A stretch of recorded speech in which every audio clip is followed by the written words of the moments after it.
So good afternoon, everyone. Sasi here from Pega. Really glad to be here and sharing some screen time with you all.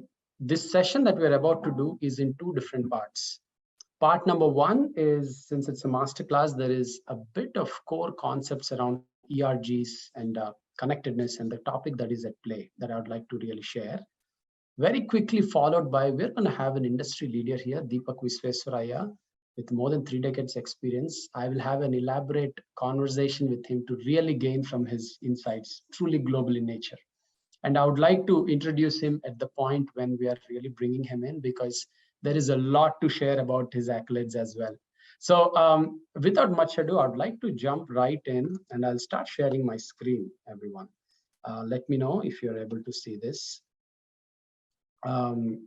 But before I even get started with the core content, I would like to develop a brief understanding of the group that is sitting here.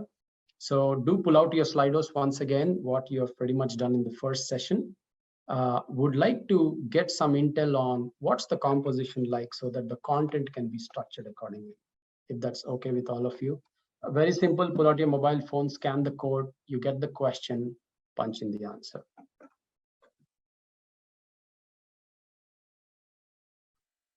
If it is on your laptop, then you need to enter slido.com very quickly by the code that you see, and then we shall get started.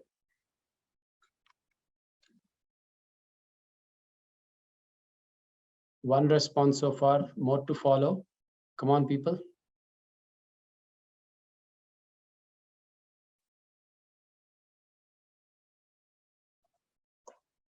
ITS, clearly out there, very nice.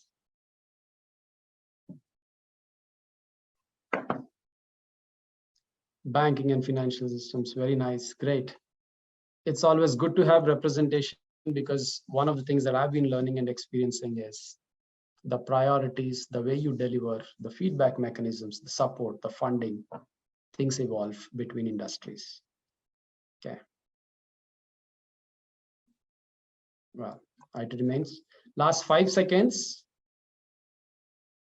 Okay.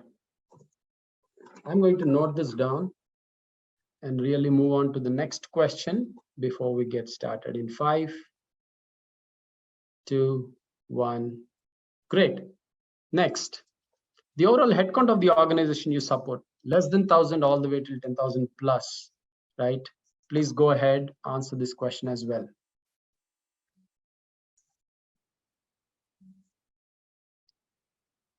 Again, a diverse mix, clearly 10,000 plus, quite a few. Interesting. Okay.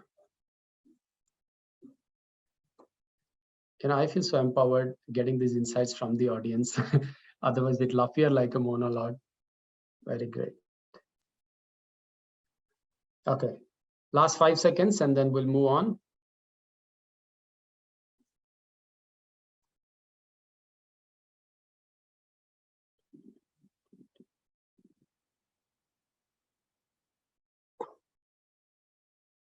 Okay, cool. Thank you, everyone. Really helpful. It gives me some sense of who I'm talking to in greater detail.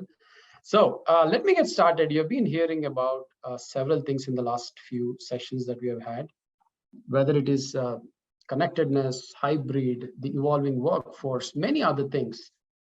Before we get into the details, I just wanted to put this on top of your mind, that the summary of what you have heard, as well as what we are reading from some of the research reports, happen to be the fact that the employee perception of what market, what a job, what a commitment to an organization is, has been rapidly evolving, right?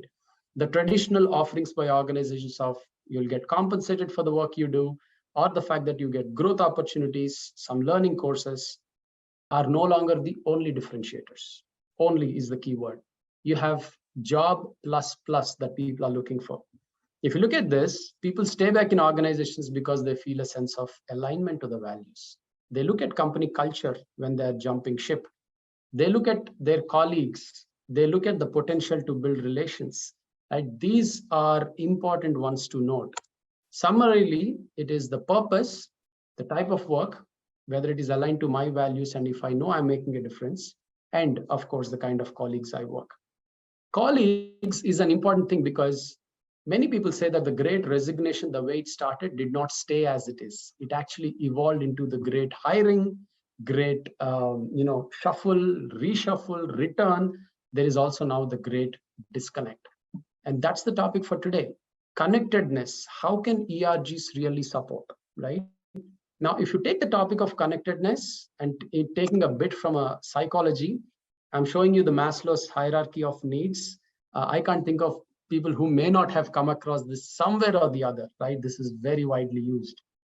Though the model is from 1943, this is truly timeless in its applicability, right? We all have these. The way to read the model is baseline of physiological achieved, then you move to safety, then you move to belonging, then you move to esteem, right? So at the heart of the pyramid, right at the center, is belonging. Belonging expressed in terms of friendship, intimacy, long-term relations at workplace, connections with external individuals.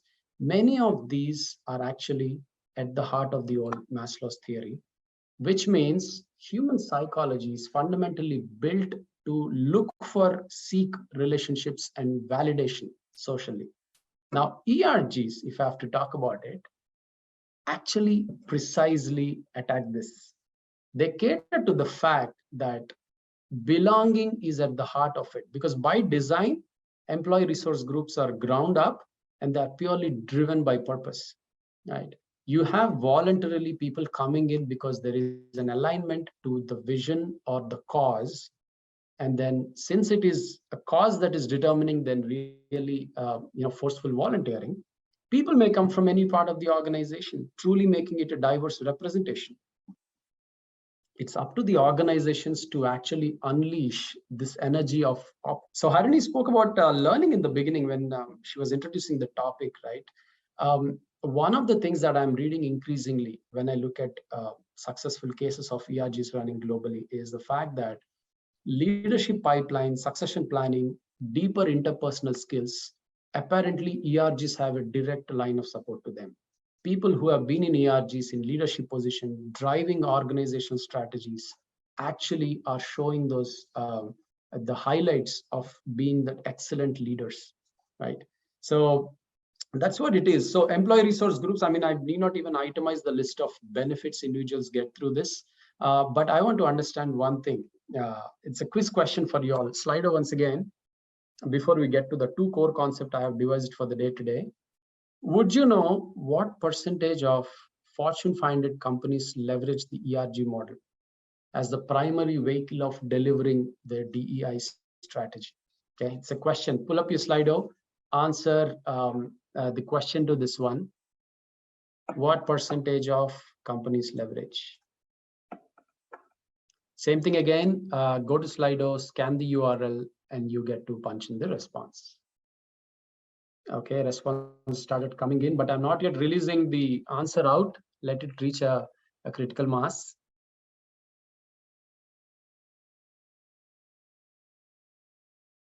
Okay, 10 and counting. Take a wild guess. You're in for a surprise.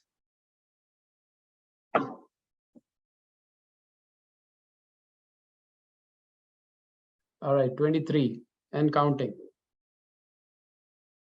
We'll close it in 10 more seconds.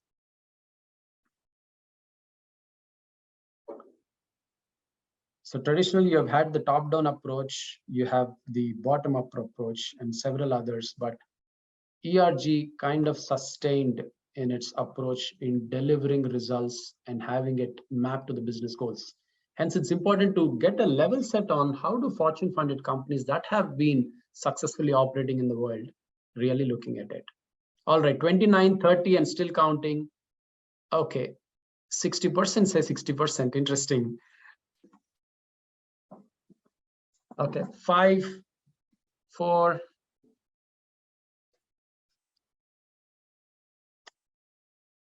35 responses roughly is what I see. Well, the answer apparently is 90%. 90% of Fortune 500 companies leverage the ERG model. That's how much it is validated by those organizations out in the market. And the reason I'm telling you this is the next few minutes, we are going to focus on two core concepts. If you have to operate, and I'm seeing basis the earlier question that 20% of those who joined us today are from organizations with less than 1,000, right? Young startups or organizations which are very lean. You may or may not have a very dedicated ERG model yet. Whether you're starting or whether you're ramping up, or whether you are those mid-sized organization where you want to evaluate how you're doing, right? We are going to learn two core concepts today. Number one is a framework called the 5P, which really talks about how do you really go about in a structured manner reviewing the processes within your ERG. Number two, we're going to look at the big picture of if there is a scale of maturity for my ERG, if I have to conduct an assessment internally for myself, how would that look like, right? These are the two things we'll quickly talk on, and let's move forward. 5P. So Farzana, she's the author of a famous book called The Power of ERGs, and that's truly gripping, which I would recommend for this audience. Is this particular section is heavily influenced by her content.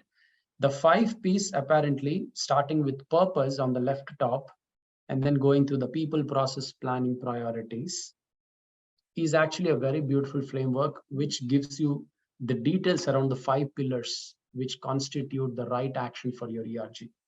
And purpose, as it truly says, why do this even exist? What is the vision like? Who cares about this vision? What are we solving? These are the questions to really sit down and ask. If you are putting up a vision statement for an ERG, put it in writing. My advice personally, I have seen it happen in the past. And then people. This is perhaps, in my opinion, the most important part of it all, right? ERG is all about people in the first place. So right from understanding who's your strategic advisor or partner, at the absolute top level of the organization, who can lend support, voice, influence, and funding for you as you get started on an ERG, or you really want to ramp up on the ERG, identifying the key role holders, and more importantly, for mature ERGs, identify and develop their role descriptions. So you have an executive sponsor, you have the leaders, some people call them co-chairs, chairs, leaders, chief planners, officers, whatever, right? These are the ones who will pretty much draw the direction to the ERG. You, of course, have the various other levels of role holders who are planning the specific components of your ERG. And lastly, you have the allies and the members themselves. Allies are those who thumb the tables for you because they support your cause by extending beyond their level of comfort. And you have members who are directly aligned to the vision and say that I have this need and I'm in the ERG to make a difference. So running it by them, taking feedback from them, this can be a very iterative effort. Processes, I mean, no particular overemphasis on this, but really arranging the way things are to be done, whether it is the reporting structures, whom do I talk to, who does the sign off on my budgets, or if I'm stuck, whom do I talk to, right? These are very important ones. People seek out report outs in terms of what is the impact of the initiatives conducted, how was money spent, what is the purpose, is this a social club, which can be a danger because ERG is much higher than that, or is it an ERG that's truly making an impact in the organization?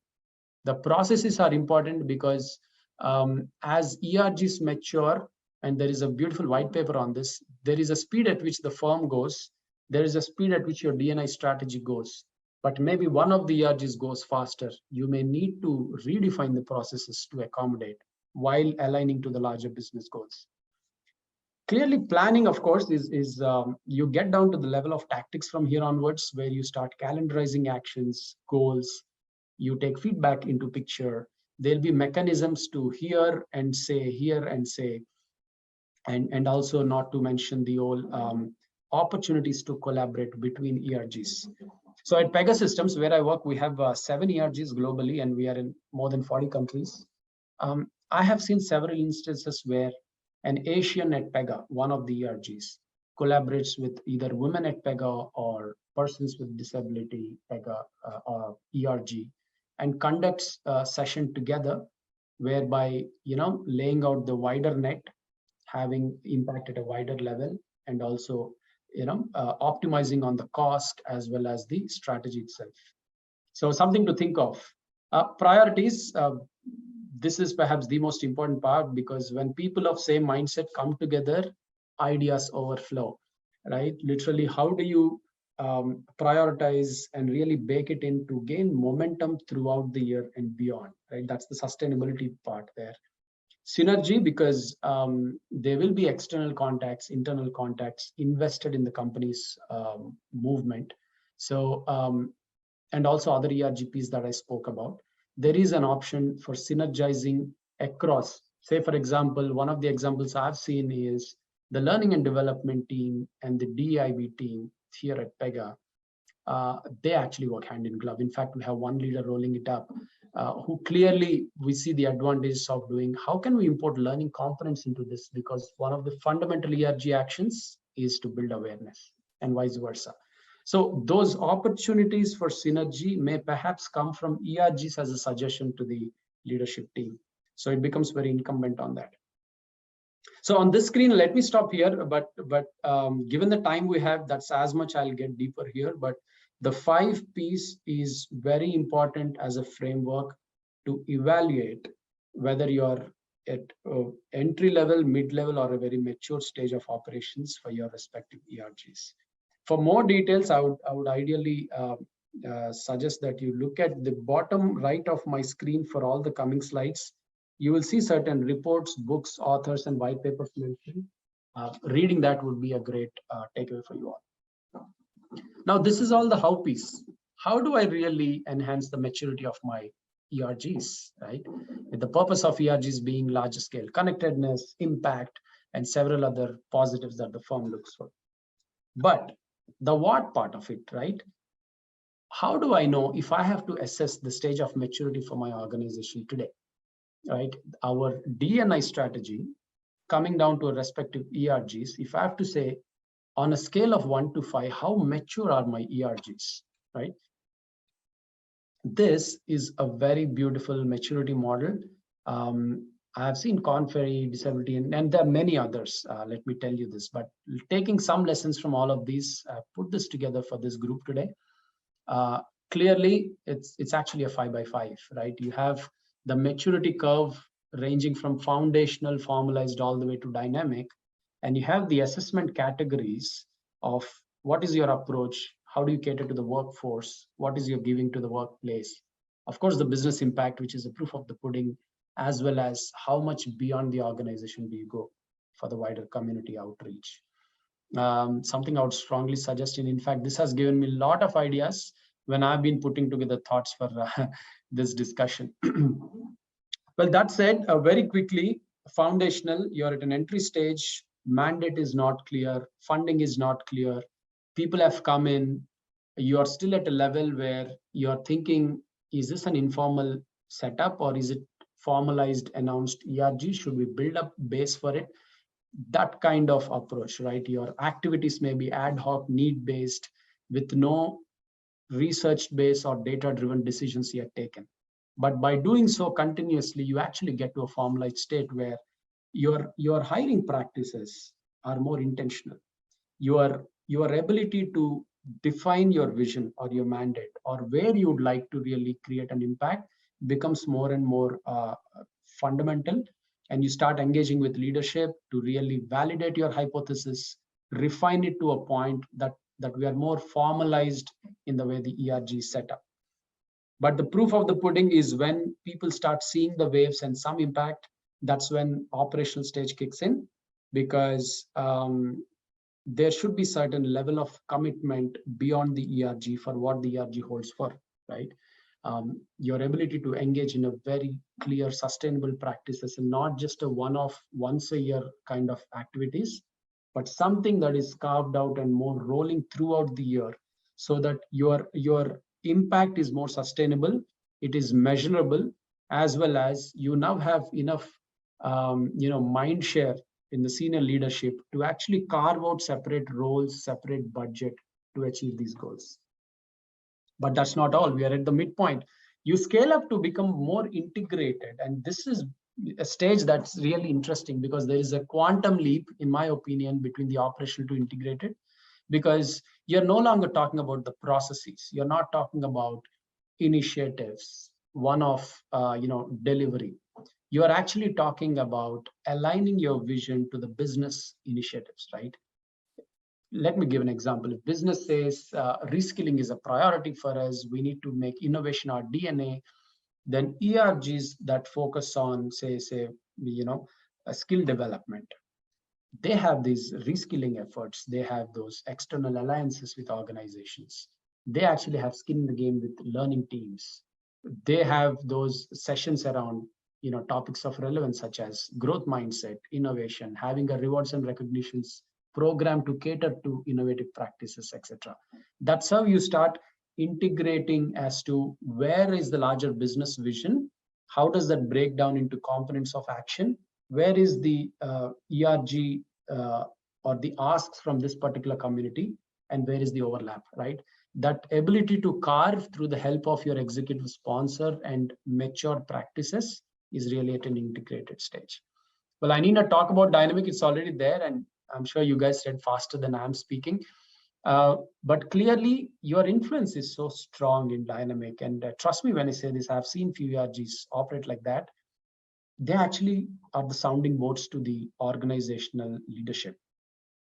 They are consulted specifically because of three things. One, their depth of subject matter expertise. Number two, their intent, right? The sheer intent comes out. I heard one of the speakers today saying that all genuine conversations start with a baseline of honesty and intent. I just so like that statement. And the third one is their extensive network outside of the organization, right? In fact, I have an example that I can cite from Pega, but given the time, I'll talk through the rest of the conversation today.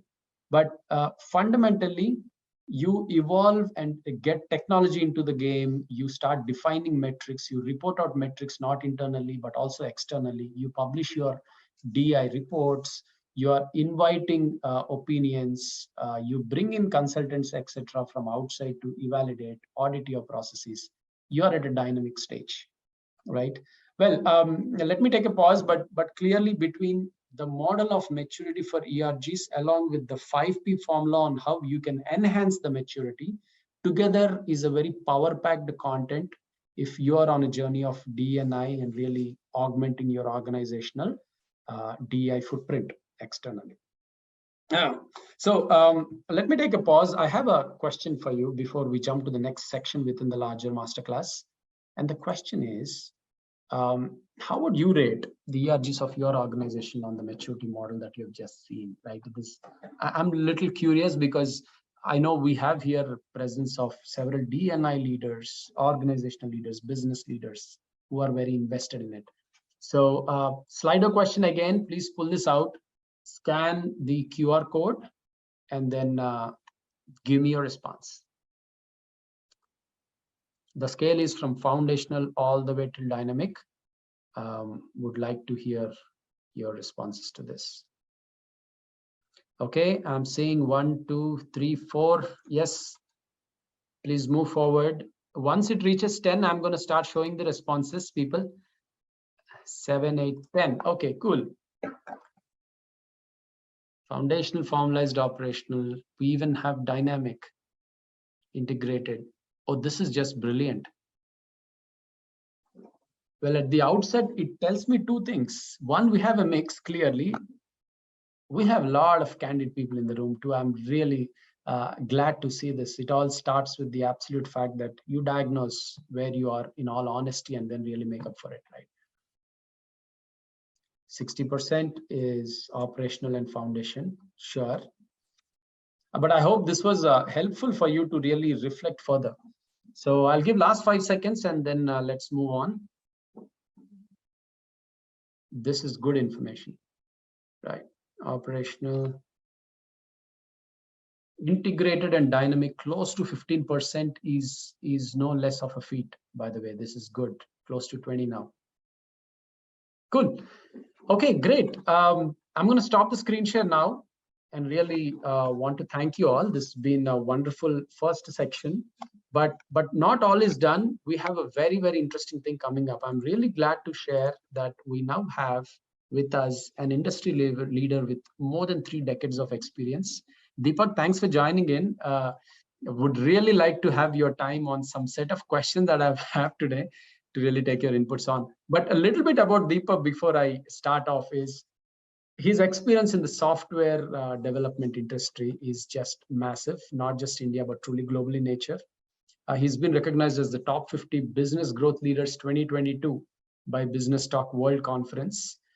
He's currently based out of Bengaluru, and he serves on several boards beyond where he's working. So he's a board of the IACC, the Chamber of Commerce, Karnataka, advisory board for Zinov. Several startups look up to him for mentorship and advice. So Deepak, very glad to have you here today. Thank you, Sasi. It's a pleasure to be here. So thank you for having me here. Great, fantastic.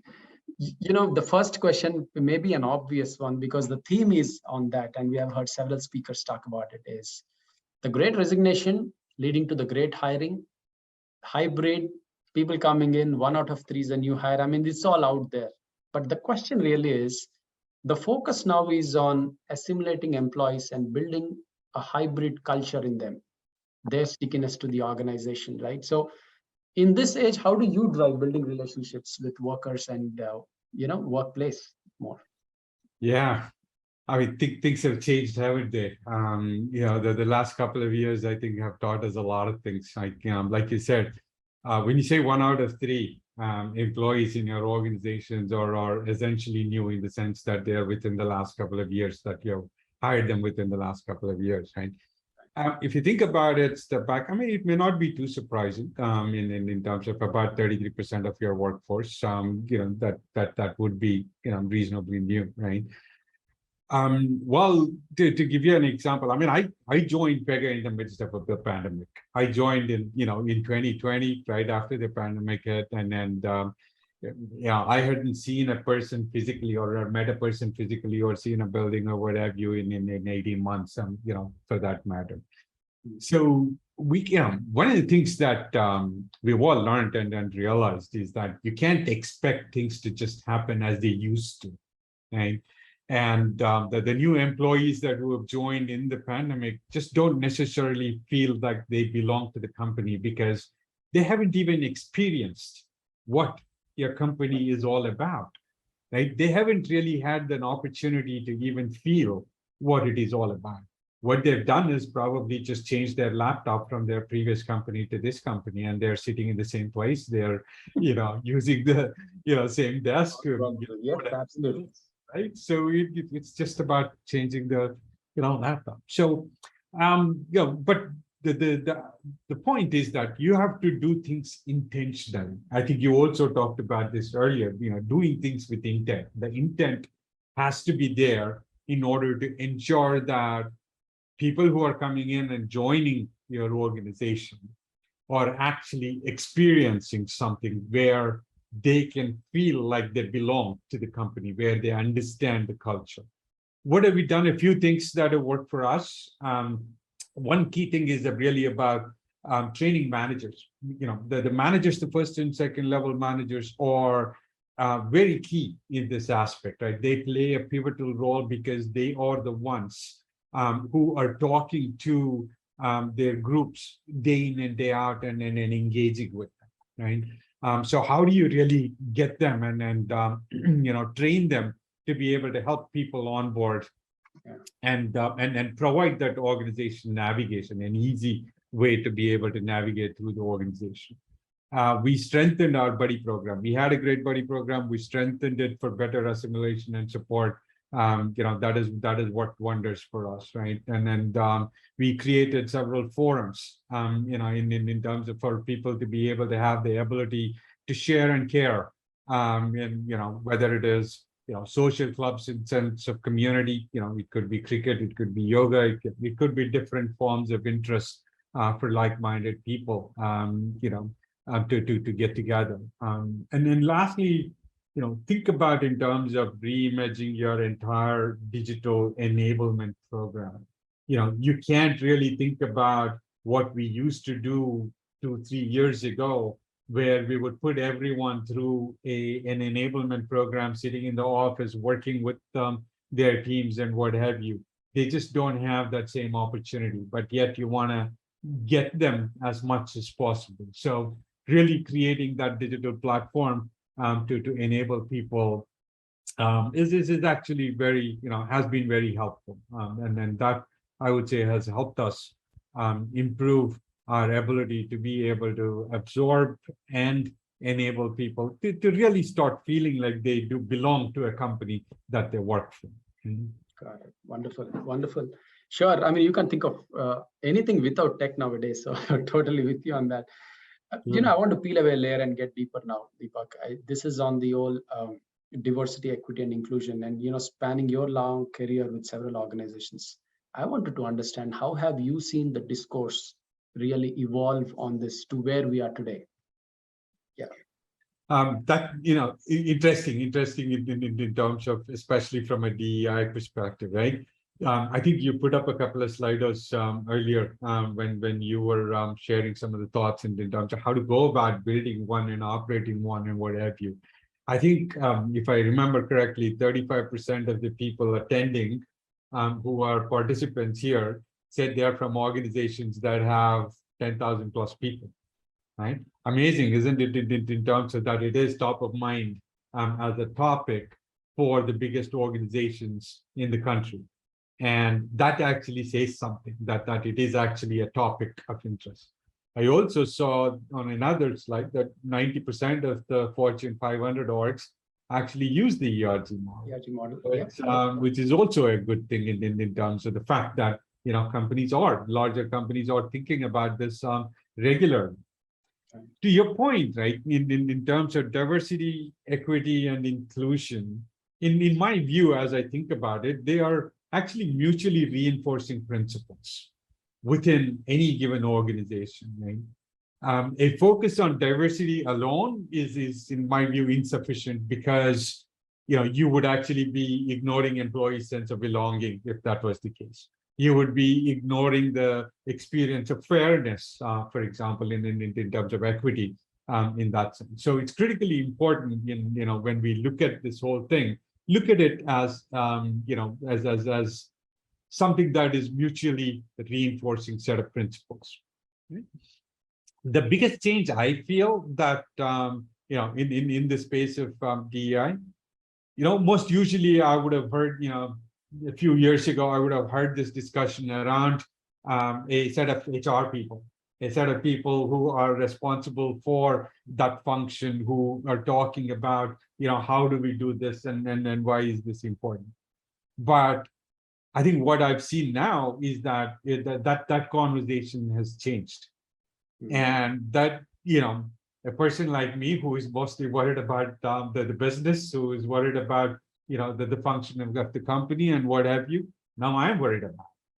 It's actually gone from just being a discussion with HR function to a boardroom. Now the board of directors ask in terms of how are we doing as a company in DEI, right? It's a regular topic in the boardroom that comes along with the values and culture of an organization that is built into that strategy, right? There is a lot of research in this area in terms of specifically to make these discussions richer, right? If you think about, one of the studies that I was going through, called Unrealized Impact, right? It says organizations that don't implement DI practices miss out on the opportunities to tap into people's potential. So you're really not leveraging all the people that you're hiring and the potential they have to be successful. There is enough data to prove that diverse teams are really more innovative, and they make better decisions. They are, they provide better shareholder value, from a company perspective all the way through. So if you really look at outcomes, these are all positive things from having a diverse, inclusive, and an equity based strategy and a team for that matter. Similarly, you look at there are multiple studies, right? There is also a study from McKinsey that was done along with Society of Human Research Management, right? In the SHRM organization. They found that almost 50 to 35% of these companies that are ethnically diverse or are outperforming other lesser diverse companies, right? We are all in this race about being able to build high performance teams and then being, managing that velocity of output, and then how are we performing in the market, how quickly do we get to market, and then what we innovate on all of our products and what have you. So that's another data point that we have to be able to say, things have actually moved the needle on the topic of DEI, just from conversations to boardrooms to business leaders to worry about it. Wonderful, wonderful. Wow, lots of insights there, Deepak. The McKinsey report, interesting, the one you pointed out, it was a game changer globally. It's still almost worshipped, if I may say that, by many people. So I would double click on the point that you mentioned around it's no longer a topic, D&I, among few circles or one group or HR, for example. It's entered into the boardroom. That's a very powerful statement you said. So maybe I'll deep dive into Pega now. So how do you really weave the old strategy of D&I into the strategic business goals and make it into a fundamental fabric of the culture? And if I may, if there are any examples while you're sharing that too, would help. Awesome. I mean, I think the key word there is fabric. When you look at an organization, you like we talked about, right? The majority of the people or a number of the people are from large organizations, and most of these organizations are globally distributed. They have different geographies, different groups, what have you. But think about a fabric that, that when you look at a fabric, the key thing is that it is actually pretty uniform, and it holds it together, right? The act of weaving that all of those threads together really, holds up that fabric and then makes it uniform. That's essentially a very key thing when you think about an organization, right? The strategy that is devised globally. To the most part, if you think about DEI actions, right, you have to flow it down from a structure in terms of having business goals that you can align to, right, and be able to drive that towards the strategy. Very simple things like feedback, which is like a two-way street, right? You think about that. You should always have a mechanism to hear people, right, and also feed thoughts into them, right. Both in terms of from an evolving the journey as well as to make an impact at the end of the day, right?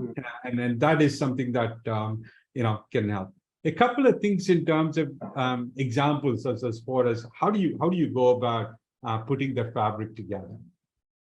One thing that this is a Pega example for that matter. One thing we have done is a very simple thing. These can actually be really simple things. We have something called as a staying connected. It's just an email. Staying connected email. Once a week, one of our 6,000 employees actually sends out a note to the entire company, talking about them, their experience, where they are from, who they are, what it means to them, to be at Pega. What do they do at Pega, and what are they passionate about? You know what? That creates so many conversations in terms of people reaching out to them, and with whether it is common interest, whether it is getting to know a person better, being able to have a conversation with them the next time you meet them. So many different things in terms of how that fabric gets connected overall.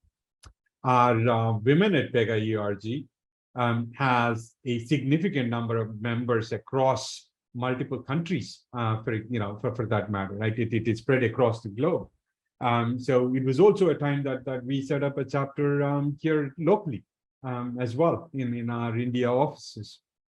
And so we went about actually doing that with the first launch. We already have more than 100 plus members, not only members, but allies as well, signing up, and eager to contribute to the cause. Nothing unlike a purpose, right? I mean, when you have a purpose that is driving a particular part of the organization, they seem to excel better. When the purpose is clear, that really helps in terms of driving in the right direction, if you will. So that's what I would say, as a couple of examples too. Great. I have an observation, Deepak. I've seen you use the words like power, excel, community. I mean, there's a lot of optimism in the response that you have given me, right? And when I started my career several years ago, and we were discussing with my HR leader back then, what are the priorities for the year? And fresh coming out of college, I was very, DEI enthusiast, and this is a subject, we should do something.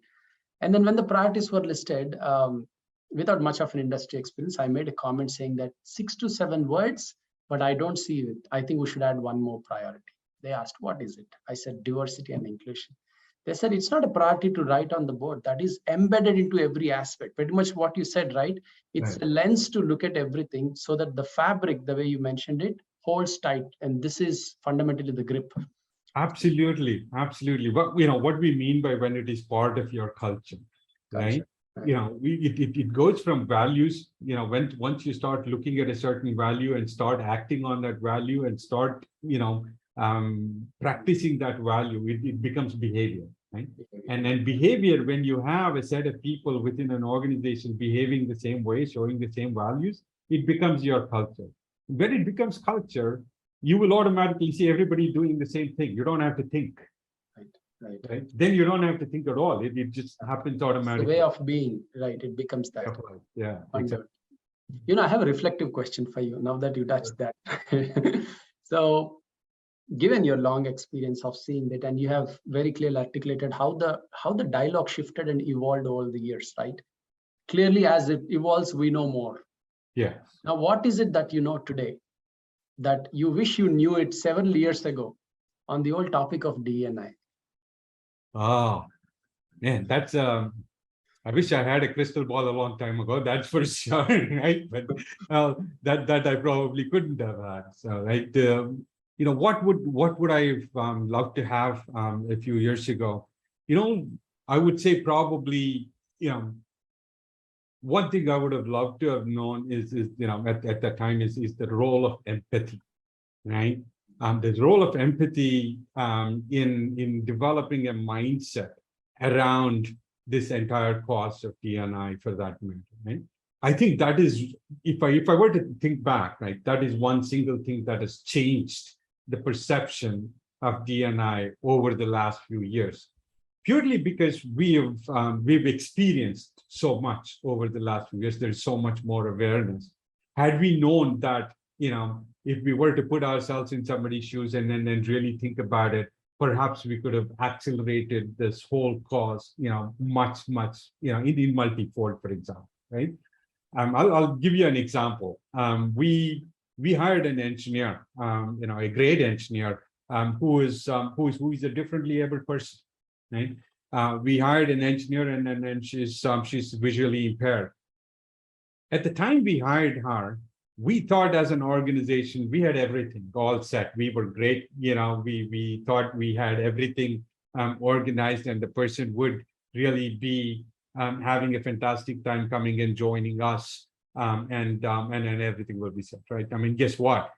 We learned so much through her and her experience of being able to, operate in a space sitting next to somebody else who's equally doing the same kind of work or what have you, and how or what is required for this person to be as productive, as efficient as a person sitting next to her, for that matter, right? Starting from basic things like the kind of tools or the kind of facility or anything that is actually required to be able to make the person feel equal, right? The whole idea is that person should not feel any different than the person sitting next to, right? Despite the fact that they may be differently able, they should never be able to feel any different, right? And then we've learned a lot through her in terms of her experience, and she's been able to contribute phenomenally successfully to help us make our products accessible. who better to make our products accessible than her, right? To me, that's a fantastic story. We need to do a lot more of those. We need to see a lot more of that in the industry. I was also just talking very recently to a neighbor of mine, right? And then this thing came up, as a part of their family experience that they were going through. Think about a, very simple scenario. Think about a person who has a hearing impairment, hearing challenge, right? The person actually has gone through all of the education, is well equipped to be able to apply, for jobs. And the person, starts applying for jobs. And, for them to be able to really relate to what people are actually saying and then to be able to communicate, they need to actually see people. They need to lip read what somebody is actually saying to understand what they're saying. Otherwise, they have no comprehension of what somebody is telling them, right? Now, let's say, we have a recruiting, team that receives, these resumes, and then what happens? Somebody calls them. Somebody calls them and makes an audio call. Okay. Right? What is this person supposed to do? Right. How do they understand? What is this person saying? It is my career on the line, right? For me, if I'm applying for a job, it is my career on the line. How do we think about things like that? How do we start? That's what I meant by empathy. If we were to have thought about, maybe the recruiter's first question is, to really able to understand, hey, is this conversation good enough? Or should I switch on my video and then talk to you? Do we do that? I don't know. I don't hear that happening a lot, right? Where to go? More to go. Sure. Yeah. That's what I mean by empathy. Having known that a few years ago probably would have been phenomenal. Wonderful, wonderful. I really like the part that you said, product is being more accessible now, right? So, in fact, that's the business case for DNI. I mean, our products are used by a variety of diverse customers. Shouldn't the people who are building the product do the same? Right. So fantastic. So Deepak, you touched upon the word ally, something very close to my heart. And I'm an ally of both the PWD as well as the veteran ERGs. Clearly have a connection there. And there's a question in the chat window also around allies versus members. So maybe I'll group it all to ask this question saying, allyship as we know it today, right? People though not subscribing to the membership of a particular ERG because they don't, have the same intention, but they have an intention to support the group, right? So I may not be a veteran, but the cause for veteran is something that I stand up. So in your own example, in your career, have you been an ally, or is there an allyship that was supporting you? Something to pick up a lesson from, if you could share. Great question. I think when you go through an industry, working for about, 30, 35 years, you tend to go through some of these, some of these situations, right? Allies, essentially, I look at allies as definitely a means to an end, right? I mean, allies are very key in the context of DNI. If you were to expect an outcome, these are the people who are going to help you get there, right? Allies are individuals who stand up for an equal or fair treatment of people, that are different from them. So you're essentially being able to, recognize the power that you have, or in terms of what do you call, the advantage that you have because you belong to a particular segment, or you have that power in you to be able to stand and, and request or request that attention, or actually command that attention, let's say, right? So these allies are the ones who are important role players in that whole strategy of being able to, carry all the way through and then take that as a means to an end. Allies can be different. So you said what are allies versus members, as you said. Allies can actually come in different forms. They can be sponsors, they can be champions, they can be advocates, they can be amplifiers, what have you. There are multiple ways that people can influence. The key thing, I think the word is influence, where allies are really influencing and advancing a group of people towards a cause. while members are really somebody who believe in that cause and are supporting them. The members may not necessarily have the command or the influence to be able to do those things. You asked me in terms of if I've, let's say, gone through something like that, in my career. I once worked for a small software company, as is usual for smaller software companies, they get acquired. So very similarly, the company I was working for was acquired by a large company. I was leading the product side of things for the small company. It was a great opportunity in terms of being, for the company. The technology match was fantastic. It was all great. However, everyone has heard stories about what happens to an acquired company when you go into a larger company. The experience of an oppression, or how exactly your technology gets treated. What happens to your products, blah blah blah, right? I'm, no surprise, I was apprehensive as to how we would be treated. How me and myself out of my group. What I noticed something very interesting in that experience. My new manager in the new company, in the larger company that I went to, his name was Jim Seiler. I still remember and keep in touch with him. Who had been at this larger company for many years, and he, I had not known this, or if this was by design or what have you, but he did this regularly in meetings, during that time, in terms of the time of integration of this technology, and as they acquired this company, and how he would always make remarks in the meeting in terms of what I learned from Deepak is the following. Today, in a meeting, I learned this. This technology that has come from this company is helping us do this. This part of it is really positive.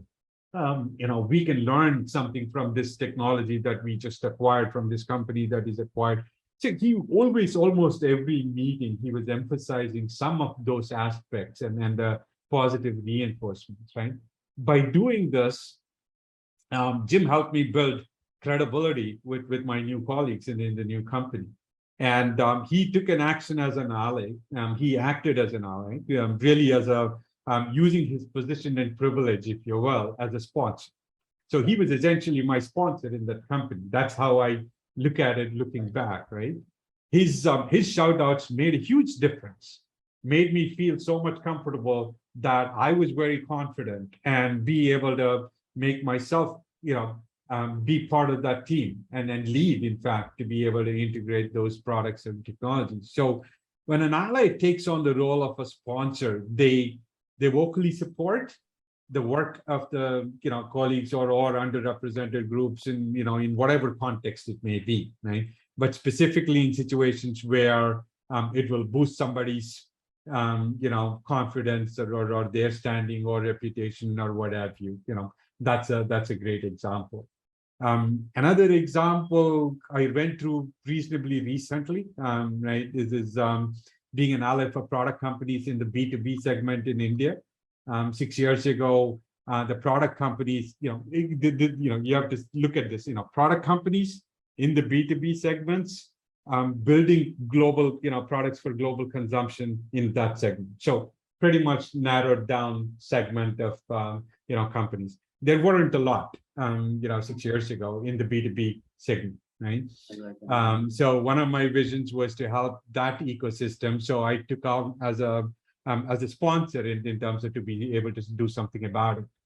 So we, started an accelerator that supported product startups focused in the B2B segment, purely for building products for global consumption, and made a lot of difference to be able to get companies, support them, 12 companies a year in going through those cohorts and advising them and helping them, to do better was a way to contribute as a sponsor, as an ally, if you will. Wonderful, wonderful, Deepak. You know what? I found the example and the energy with which you spoke around allyship to be very strong. Clearly tells me the impact of an ally in our own journeys, right? Clearly it's long lasting. So wonderful. So I think we are on time here, but I have other questions, but maybe some other time, respecting the overall agenda. It was truly wonderful chatting with you, Deepak. Thank you so much for making time.